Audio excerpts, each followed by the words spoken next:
ఇది కేవలం సమాచారంగా మాత్రమే భావించండి. వైద్య నిపుణులను సంప్రదించండి.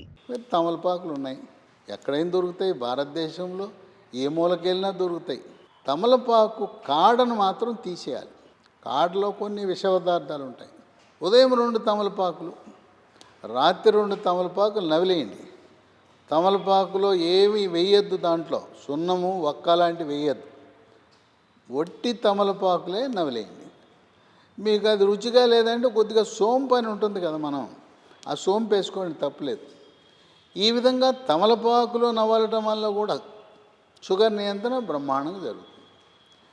ఇవి కాకుండా మనం ప్యాంక్రియాస్ క్లోమగ్రంథి నుంచి ఇన్సులిన్ అనే ఒక హార్మోన్ ఉత్పత్తి అవుతుంది. అదే షుగర్ నియంత్రించేది.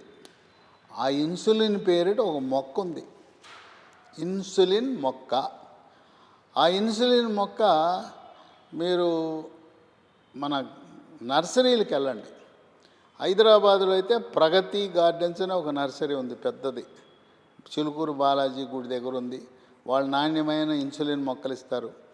అట్లాగే రాజమండ్రి దగ్గర కడియం చుట్టుపక్కల అన్నీ ఉంటాయి. ఈ ఇన్సులిన్ మొక్కను తెచ్చుకొని మన ఇంట్లో పెట్టుకోవాలి. మా ఇల్లు మేము ఫ్లోర్ అపార్ట్మెంట్ అండి అంటే కుండీలో పెట్టుకోండి, పర్వాలేదు, కుండీలో కూడా పెరుగుతాయి.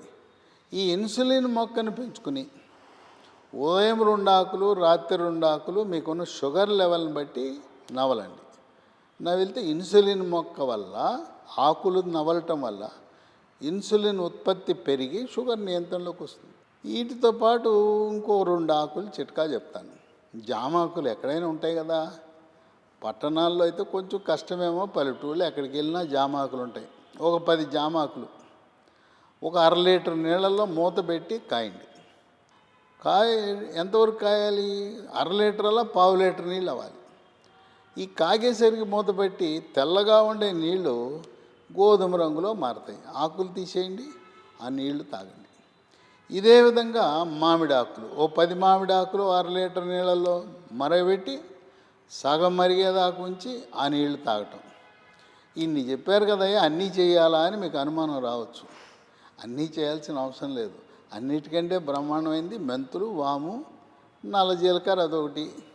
ఇక ఆకులు, తమలపాకు, ఇన్సులిన్, ఈ రెండిట్లో ఇన్సులిన్కి నేను ప్రాధాన్యత ఇస్తాను.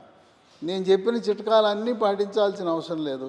మీరు ట్రైల్ చేయండి, మీకు ఏది నచ్చితే అది. కానీ వరి అన్నము మన పాలిట విలన్.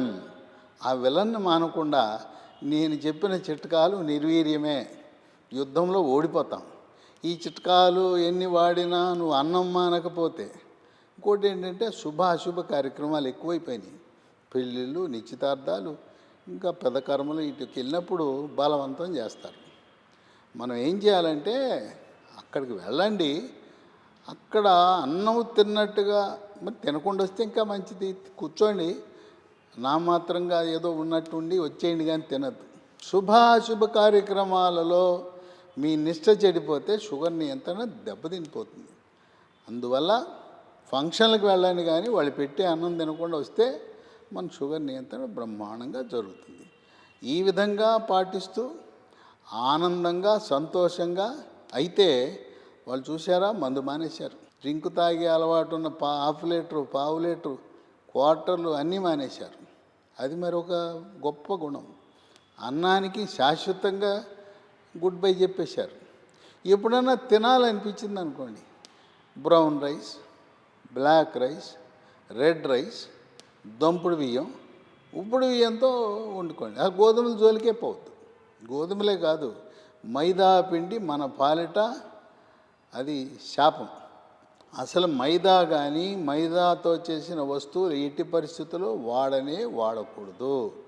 మైదా మానేయండి, షుగర్ ఇంట్లో కొనద్దు, తాటి బెల్లమే వాడండి. ఈ విధమైన అలవాట్లు పాటిస్తే అసలు జబ్బులు మన ఇంట్లో ప్రవేశించుకుని ఉంటాయి.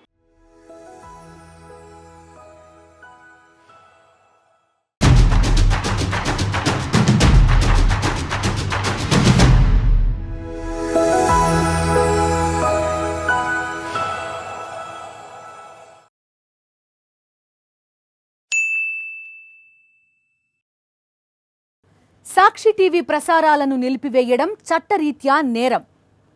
సాక్షి టీవీ ప్రసారాల కోసం మీ స్థానిక కేబుల్ ఆపరేటర్ని వెంటనే సంప్రదించండి. DTHలో, ఇంటర్నెట్లో కూడా సాక్షి టీవీ ప్రసారాలను వీక్షించవచ్చు.